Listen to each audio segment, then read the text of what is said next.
Hello friends, मी Vishakha. Global online युनिव्हर्सिटीमध्ये आपल्या सर्वांचं स्वागत आहे. आजच्या व्हिडिओमध्ये आपण महाराष्ट्र सेट 2021साठी पेपर 1मध्ये information and communication technology that is ICT unit 8वरचे sub topic ICT and governance याच्यावरचे MCQs बघणार आहोत. महत्त्वाचे प्रश्न बघणार आहोत विथ एक्सप्लेनेशन, म्हणजे त्याचं स्पष्टीकरणासह हे प्रश्न बघणार आहोत आपण.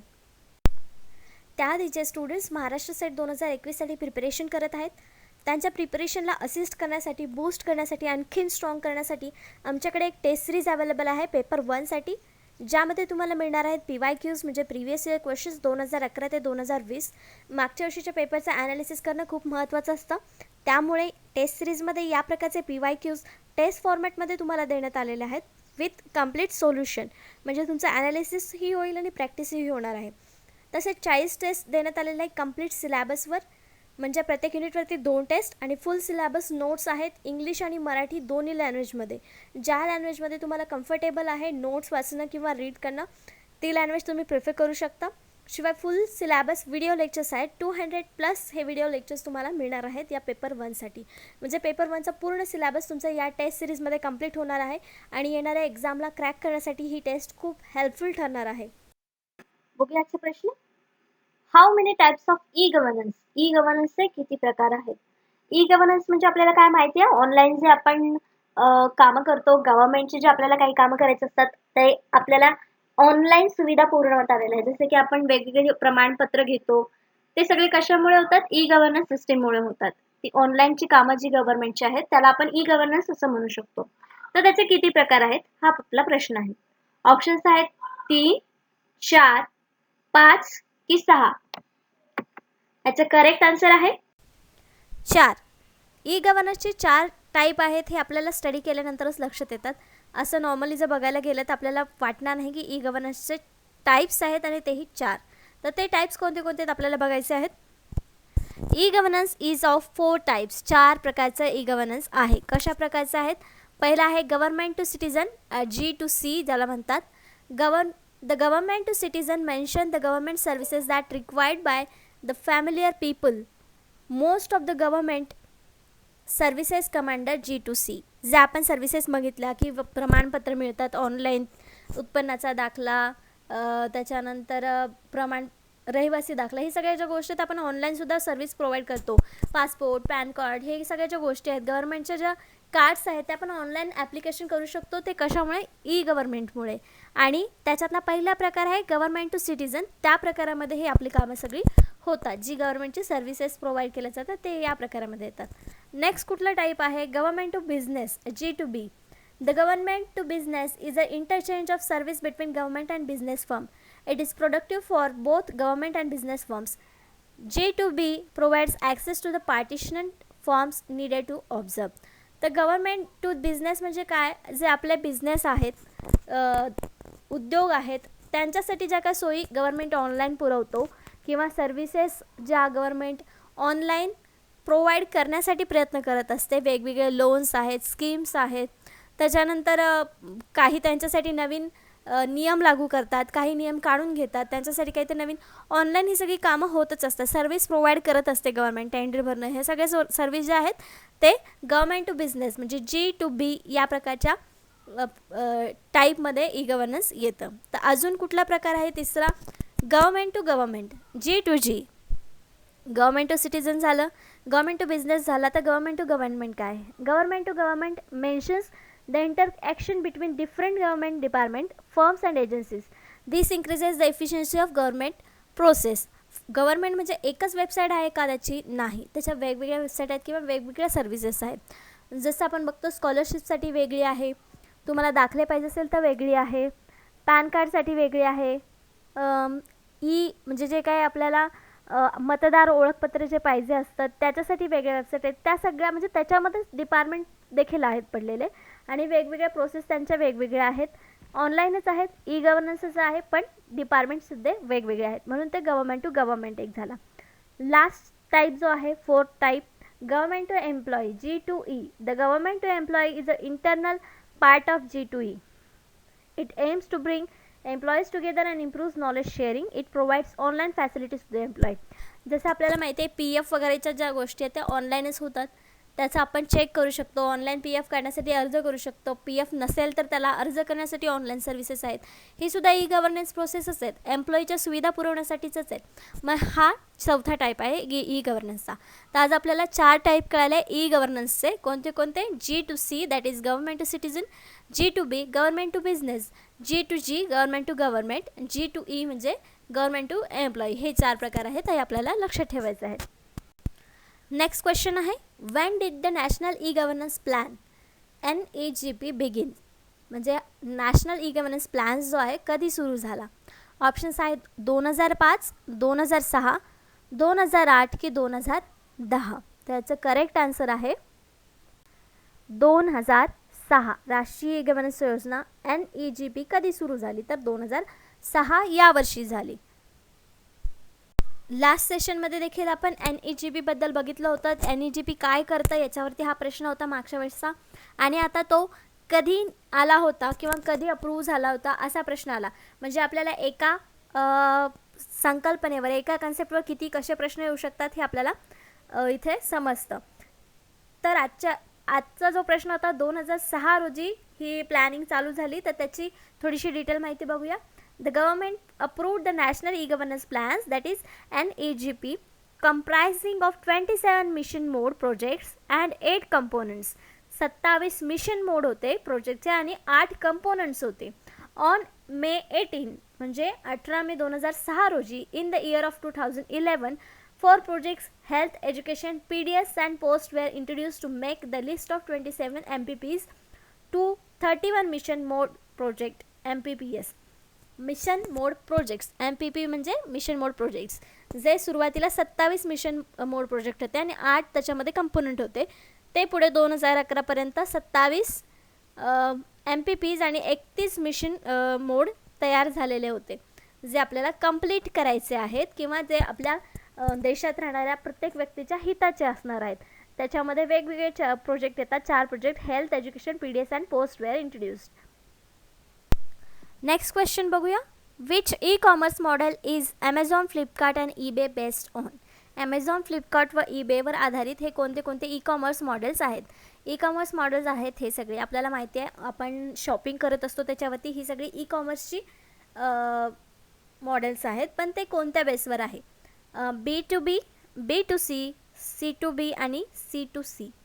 तर याचा करेक्ट आन्सर आहे D, C2C. कसं? Within the C2C type, consumer sell assets or services to other consumer online. म्हणजेच कस्टमर्स वेगळेच कन्झ्युमर असतात आणि तेच ऑनलाईन कन्झ्युमर्सला आपल्या वस्तू विकत असतात. To place sales, advertisement and connect to the potential buyers, individuals, a third party business and e commerce business website or an online marketplace. eBay and Amazon are 2 prominent C2C commerce providers. त्याला काय म्हटलेलं आहे की consumer to consumer ही देणारी service आहे, म्हणून त्याला आपण C2C टाईप सर्विस प्रोव्हाइड करणारी सिस्टीम किंवा मॉडेल असं म्हणू शकतो. नेक्स्ट क्वेश्चन आहे, प्रगती इज ॲन ॲक्रोनिम ऑफ. प्रगती हे एक संक्षिप्त रूप आहे. आपण मध्ये ऐकलं तर प्रगती प्रगती प्रगती, पण ही प्रगती काय आहे, त्याचा फुल फॉर्म काय आहे हे आपल्याला सांगायचं आहे. ऑप्शन्स आहेत proactive governance and transparency in India, proactive governance and timely implementation, primary governance for transparency in India, promoting and accomplishing the governance with assured and timely implementation. त्याचं करेक्ट आन्सर आहे बी, proactive governance and timely implementation. तो ह्याचा प्रगतीचा फुल form आहे. प्रगती काय आहे? Pragati that is proactive governance and timely implementation, as the name suggests, is aimed at starting a culture of proactive governance and timely implementation. It is also a robust system of bringing e-transparency and e-accountability with a real-time presence and exchange among key stakeholders. The platform was launched in March 25, 2015. 2015 मध्ये मार्च 25ला हा platform launch केला होता. Stake होल्डर्ससाठी त्यांच्यासाठी accountability राहावी, transparency राहावी, real time presence राहावा, यासाठी हा एक प्लॅटफॉर्म प्रगती नावाचा उभा केला होता 2015मध्ये. It is a multipurpose and multi model platform that is aim at addressing common man's grievance and simultaneously monitoring and reviewing important programs and projects of the government of India as well as project flagged by the state governments. जे काय इंडियाचं government आहे आणि state government आहे त्याने जे काही वेगवेगळ्या आपल्या गोष्टी मांडायच्या आहेत त्याच्यासाठी हा प्लॅटफॉर्म चा उपयोग केला. मल्टीपर्पज हा एक प्लॅटफॉर्म आहे. त्याच्यामध्ये कॉमन मॅनसुद्धा आपले ग्रीवियन्स किंवा आपल्या काही तक्रारी असतील किंवा काय शंका असतील त्या याच्यावरती सोडून घेतल्या जाऊ शकतात प्रगती या प्लॅटफॉर्मवरती. Next question, Meghraj cloud computing service provide नी model of which one of the following. Meghraj cloud computing service खालीलपैकी कोणत्या मॉडेलचे पूर्व मॉडेल प्रदान करते किंवा मेघराज क्लाउड कम्प्युटिंग आपल्याला कुठल्या कुठल्या सर्व्हिसेस प्रोव्हाइड करते. ऑप्शन्स आहेत platform as a service, infrastructure as a service, software as a service, storage as a service, all of the above. याच्यामध्ये 5 ऑप्शन्स आहेत आपल्याला. तर याचं करेक्ट आन्सर आहे ऑल ऑफ दी अबो. वरील 4ही सर्व्हिस जे आहेत ते आपल्याला Meghraj cloud computing service provide करत असते. जे आता आपण ऑप्शन्स बघितले, cloud computing service provide a new model of offering services that is platform as a service, pass, infrastructure as a service, last that is IaaS, software as a service, SaaS, and storage as a service, SaaS, to the user at fast pace with which is also cost effective. चांगल्या प्राईजमध्ये या सगळ्या services cloud computing service आपल्याला provide करत असते. In order to utilise and harness the benefit of cloud computing. Cloud कम्प्युटिंगचा जो आपल्याला उपयोग करून घ्यायचा आहे, बेनिफिट आपल्याला मिळायचा आहे, त्यासाठी या सर्व्हिसेस आपल्याला प्रोव्हाइड केल्या जात आहेत कमी कॉस्टवरती. Government of India has embarked upon the ambitious initiative GI cloud which has been named as Meghraj. तर हे इनिशिएटिव्ह गव्हर्नमेंट ऑफ इंडियाकडून घेतलेलं आहे आणि त्याचं नाव काय दिलेलं आहे, Meghraj. This initiative is to implement various components including governance mechanism to ensure proliferation of cloud in the government. The focus of this initiative is to accelerate delivery of e-services in the country while optimizing ICT spending of the government. याचा motor एकच आहे की ICT जे आहे म्हणजे E-services लोकांमध्ये जास्त पसरवायचे आहेत. त्यांना त्याची काय सवय लावण्यासाठी किंवा त्यांना त्याची उपयोग जास्त व्हावा, लवकरात लवकर सगळ्या सर्व्हिसेस प्रोव्हाइड व्हाव्या सिटीजन्सला, यासाठी या प्रकारचा प्लॅटफॉर्म किंवा या प्रकारचे सर्व्हिसेस आपल्याला प्रोव्हाइड केलेल्या जात आहेत by the Indian government. Next question, which one of the following is correct for prime builder of e-governance application up to the grassroots level as well as promoter of digital opportunities for sustainable development. Prime builder of E शासन सरकार अर्जासाठी तसेच टिकाऊ विकासासाठी digital संधीच्या प्रवर्तकांसाठी खालीलपैकी कोणते योग्य आहे.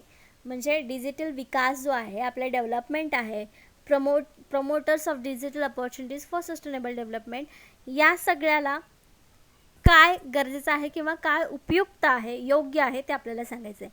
ऑप्शन्स आहेत NIC, M-गव्हर्नन्स, माय गव्हर्नमेंट ॲप, NPE. त्याचं करेक्ट आन्सर आहे NIC. आपण भरपूर साऱ्या वेबसाईट्स बघतो, त्याच्यापुढे .NIC असतं. तर ते काय आहे किंवा ते आपल्याला कसं उपयोगी होतं ते बघूया. National informatics centre that is NIC. वेगवेगळ्या वेबसाईटच्या मागे .NIC असतं. The national informatics centres was establish in 1976. 1976मध्ये हे स्थापन झालं होतं.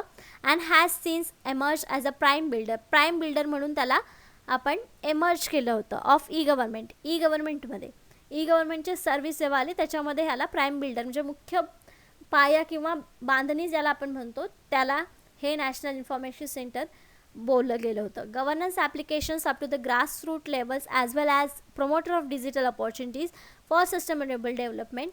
NIC through its ICT networks has institutional linkage with the all ministry department of central governments. जसं आपण बोललो की सगळ्या वेबसाईटच्या मागे किंवा कुठली माहिती हवी असल्यास आपण NIC तिथे टाईप करतो आणि ते सगळे कशासाठी आहे, वेगवेगळे डिपार्टमेंट्स किंवा इन्स्टिट्यूशन्स आहेत, मिनिस्ट्रीज आहेत, त्या सगळ्या ह्याच्याशी सोडलेल्या आहेत. सगळ्यांना याच्यामधून आपल्याला माहिती मिळत असते. 35 state governments and union territories, about 625 districts, administration of India. NIC has been instrumental in steering e-governance application government. जर मुख्य हेतू हाच आहे की ई गव्हर्नमेंट आणि ई गव्हर्नन्स जे काय ॲप्लिकेशन्स आहेत किंवा ज्या काही सर्व्हिसेस आहेत त्या सगळ्या लोकांना माहिती व्हाव्या किंवा त्यांना त्या जास्तीत जास्त यूज करायला सोप्या व्हाव्या यासाठीच्या या वेगवेगळ्या स्कीम्स किंवा प्लॅटफॉर्म्स आपण उभे करत असतो, म्हणजे गव्हर्नमेंट आपल्यासाठी उभे करत असतं. त्याच्यानंतर ministry departments at the centre, state, district and blocks facilitating improvement in government services. तेच जे म्हटलं आपण की सर्व्हिसेस गव्हर्नमेंटच्या आपल्यापर्यंत पोहोचाव्या यासाठी या प्रकारच्या पावले इनिशिएटिव्स घेतले जात आहेत. वायडेड transparency promoting decentralised planning and management. Transparency असावी, लोकांना सगळे आपण जे काही करतो आहोत, आपलं ॲप्लिकेशन कुठेपर्यंत आहे हे ट्रॅक करणं, हे जे काय आहे ते ट्रान्सपरन्सी राहावी यासाठी हे इनिशिएटिव्ह घेण्यात येतात. Promoting decentralisation planning and management resulting in better efficiency and accountability people of India. जसं आम्ही म्हटलं की आपण ॲप्लिकेशन किती टाकले, किती अप्रूव्ह झाले, कशा आता कुठल्या स्थितीमध्ये आपलं ॲप्लिकेशन आहे, पोचलं की नाही ऑफिसला, हे सगळं आपण कशामुळे बघू शकतो, ई गव्हर्नन्स म्हणजे ऑनलाईन सर्व्हिसेसमुळे करू शकतो. तर या सगळ्या इनिशिएटिव्ह कशासाठी घेण्यात आलेले आहे, ई गव्हर्नन्सच्या इम्प्रूव्हमेंटसाठी, लोकांना ते इझी जावं आणि त्यांना ते पोचावं यासाठी. Next question, which one of the following pillar of digital India is related to online hosting of information and documents would facilitate open and easy access to the information for citizen. Digital इंडियाचा खालीलपैकी कोणता आधारस्तंभ माहितीच्या online होस्टिंगशी संबंधित आहे आणि दस्तऐवजांमुळे नागरिकांना माहिती सहज मिळू शकेल. ऑप्शन्स आहेत broadband highways, public interest access programme, information to all, e Kranti. तर हे आपले ऑप्शन्स आहेत. त्याच्यातलं करेक्ट आन्सर आपल्याला सांगायचं आहे. करेक्ट आन्सर आहे सी, इन्फॉर्मेशन टू ऑल. हे सगळे जे आहेत हे चारही जे ऑप्शन्स आहेत ते आपले 9 पिलर्सपैकी आहेत आणि त्यातला एक पिलर कोणता आहे जो आपल्याला इन्फॉर्मेशन देतो किंवा ऑनलाईन होस्टिंगशी संबंधित आहे, तर तो आहे इन्फॉर्मेशन टू ऑल. सगळ्यांना इन्फॉर्मेशन मिळणं, ऑनलाईन प्रकारे आपल्याला माहिती मिळते, म्हणजे करेक्ट आन्सर आपला सी आहे. तर 9 pillars of digital India. Digital इंडियाचे 9 पिलर्स कुठले कुठले आहेत बघूयात आपण. Broadband highways, universal access to the mobile connectivity, public internet access programme, e governance, reforming government through the technology, e Kranti, electronic delivery of service, information to all, electronics manufacturing, IT for jobs, early harvest programmes. हे सगळे 9 pillars आहेत digital इंडियाचे. म्हणजे digital India होण्यासाठी या सगळ्या गोष्टी आपण आत्मसात गव्हर्नमेंटने अंमलात आणलेले आहेत आणि ते आपल्याला उपयोगी पडतात किंवा उपयोगात यावेत यासाठी ते अंमलात आणलेले आहेत. त्यातलं आपलं करेक्ट ऑप्शन काय होतं, इन्फॉर्मेशन टू ऑल, ज्याच्यामध्ये आपल्याला सगळी माहिती मिळत असते, सगळ्यांना ओपनली ही माहिती मिळू शकते. नेक्स्ट क्वेश्चन बघूया. To transform India into digitally import society and knowledge economy is which one of the following. भारताला डिजिटल सशक्त समाज आणि ज्ञान अर्थव्यवस्थेत रूपांतरित करण्यासाठी खालीलपैकी कोणते उपयोगी आहे किंवा कोणते आहे जे हे सगळं करू शकणार आहे. ऑप्शन्स आहेत E Kranti, NEGP that is national e governance plan, NEGP 2.0 आणि डी डिजिटल इंडिया. तर प्रश्नामध्येच आपलं उत्तर आहे भारताला डिजिटल सशक्त बनवण्यासाठी. ऑप्शन्सपैकी काय आपल्याला योग्य आहे. मग आपलं उत्तर काय येणार, डी डिजिटल इंडिया. करेक्ट. भारताला डिजिटल सशक्त समाज आणि ज्ञान अर्थव्यवस्थेत रूपांतरित करण्यासाठी आपल्याला डिजिटल इंडिया ही स्कीम किंवा हा इनिशिएटिव्ह आपल्याला उपयोगी पडणार आहे किंवा तो मदत करणार आहे. The digital India programme is a flagship programme of government of India. Indian गव्हर्नमेंटचा हा एक प्रोग्राम आहे with a vision to transform India into digitally empowered society आणि नॉलेज इकॉनॉमी. म्हणजे हे एक त्या इनिशिएटिव्हचं, त्या प्रोग्रामचा विजन आहे की डिजिटली एम्पॉवर्ड करायचं आहे सोसायटीला आणि नॉलेज इकॉनॉमी बनवायची आहे. Government of India launch national e governance plan NEGP in 2006. त्याच्या अंतर्गत हा एक प्रोग्राम आपण राबवला जात आहे. आपल्याला नेक्स्ट टाइम क्वेश्चन असा येऊ शकतो की ई गव्हर्नन्स प्लॅन्स NEGP 2016मध्ये जो आला होता त्याच्या अंडर एक प्रोग्राम आपण तयार केला होता, ज्यामुळे आपला भारत डिजिटली सशक्त होणार आहे, असा देखील आपल्याला प्रश्न येऊ शकतो. सेम प्रश्न आहे, क्वेश्चन सेम, आन्सर देखील सेम आहे, पण प्रश्न थोडा ट्विस्ट केलेला आहे. नेक्स्ट टाइम डिजिटल इंडिया कोणाच्या अंतर्गत किंवा कुठल्या स्कीमच्या अंतर्गत फॉर्म केलेला प्रोग्राम आहे, असा देखील आपल्याला प्रश्न येऊ शकतो. तर आपलं करेक्ट आन्सर काय असेल तेव्हा national e governance plan. Next question आहे, what is the purpose of Umang app. Last लेक्चरमध्ये आपण उमंगचा फुल फॉर्म बघितला होता. तर उमंग ॲपचा उद्देश काय आहे तो आपल्याला आज सांगायचा आहे. ऑप्शन्स आहेत slow gaming, fast track mobile governance, fast gaming आणि डी नन. तर करेक्ट आन्सर काय असणार आहे बी, फास्ट ट्रॅक मोबाईल गव्हर्नन्स. कारण उमंगचा फुल फॉर्म बघितला होता आपण आणि फास्ट ट्रॅक मोबाईल गव्हर्नन्स हे त्याचं करेक्ट आन्सर आहे. गव्हर्नमेंटशी संबंधित गव्हर्नमेंटच्या सर्व्हिसेस प्रोव्हाइड करण्यासाठी हे ॲप्लिकेशन आहे Umang. It's primarily aim to abridge inconvenience faced by users in managing multiple mobile apps and facilities a one-stop solution to avail varied government services. तर government services इथे provide केल्या जातात, एकाच ॲप्लिकेशनमध्ये केल्या जातात. जे युजर्स असतात त्यांना वेगवेगळे ॲप्लिकेशन म्हणजे ॲप्लिकेशन यूज करताना वेगवेगळ्या प्रॉब्लेम्सला फेस करावं लागतं. त्याच्यामुळे आपण एकच ॲप्लिकेशन यूज करूया किंवा लोकांना देऊया असं म्हणून गव्हर्मेंटने एक नवीन ॲप चालू केलं होतं, ज्याचं नाव होतं उमंग आणि त्याच्यावरती सगळ्या सर्व्हिसेस एकाच ॲपवरती होत्या. दच downloading one mobile app will aid coverage of various efforts carried out separately to reach out to be individuals via mobile phones. म्हणजे प्रत्येकाच्या मोबाईल फोनमध्ये जर ॲप्लिकेशन असेल तर त्याच्यावरचा जे काही कामं आहेत, सर्व्हिसेस आहेत, त्या लवकर होतील आणि त्यांचे लोकांचे एफर्ट्स कमी होतील एकाच ॲप्लिकेशनमध्ये जर सगळ्या सर्व्हिसेस मिळणार असतील तर. म्हणून त्या उद्देशाने हे उमंग ॲप अस्तित्वात आलं होतं, वापरात आहे. Next question, what is digi locker approved from. Digi locker कशाकडून मंजूर आहे. ऑप्शन्स आहेत PAN card, Aadhaar card, driving licence, passport आणि ई ऑल. म्हणजे याच्यामध्ये 5 ऑप्शन आहेत. करेक्ट आन्सर आहे ई ऑल. का? कारण माहिती आपल्याला डिजी लॉकरवरती पॅन कार्ड अवेलेबल आहे, आधार कार्ड अवेलेबल आहे, ड्रायव्हिंग लायसन पण अवेलेबल आहे, पासपोर्ट पण अवेलेबल आहे. या सगळ्या गोष्टी आपल्याला डिजी लॉकरमध्ये दिसतात, म्हणजे या सगळ्या अप्रूव्ह आहेत डिजी लॉकरसाठी. म्हणून आपलं करेक्ट आन्सर इथे काय आलेलं आहे all. Targeted at the idea of paperless governance. म्हणजे पेपरलेस गव्हर्नन्सच्या आयडियाने हे टार्गेट करून आपण डिजी लॉकरची निर्मिती केली आहे. Digi locker is a platform for issuance and verification of documents and certificates in a digital way. तर डॉक्युमेंटचं व्हेरिफिकेशन आणि देणं म्हणजे इश्यू करणं हे सगळं डिजिटली वेमध्ये व्हावं यासाठीचा हा एक प्लॅटफॉर्म आहे डिजी लॉकर. दस elimination and use of physical documents. म्हणजे याच्यामध्ये आपल्याला फिजिकल डॉक्युमेंट्स मागवावे लागणार नाहीत या डिजी लॉकरमुळे. म्हणजेच पेपरलेस गव्हर्नन्ससाठी ही एक आयडिया आहे डिजी लॉकर नावाची. तर अशा प्रकारे आजचे आपले ICT अँड गव्हर्नन्सवरचे प्रॅक्टिस क्वेश्चन, महत्त्वाचे प्रश्न इथे आपण सॉल्व्ह केलेले आहेत विथ एक्सप्लेनेशन. त्या एक्सप्लेनेशनवरून आपल्याला आणखीन कसे प्रश्न तयार होऊ शकतात किंवा नेक्स्ट येणाऱ्या एक्झाममध्ये कसे प्रश्न येऊ शकतात हे सुद्धा आपण डिस्कस केलं. नेक्स्ट लेक्चरमध्ये आपण नेक्स्ट युनिटवरती बघणार आहोत. नेक्स्ट युनिटमधल्या सब टॉपिकवरती महत्त्वाचे प्रॅक्टिस क्वेश्चन्स बघणार आहोत. या प्रॅक्टिस क्वेश्चन्सची हेल्प तुम्हाला येणाऱ्या एक्झाममध्ये कसे क्वेश्चन्स असू शकतात किंवा कसे क्वेश्चन त्याच कन्सेप्टवरती ट्विस्ट होऊन येऊ शकतात हे समजेल, याची आयडिया येईल. यासाठी हे लेक्चर्स आपल्याला खूप उपयुक्त ठरणार आहेत. या लेक्चरसाठी धन्यवाद.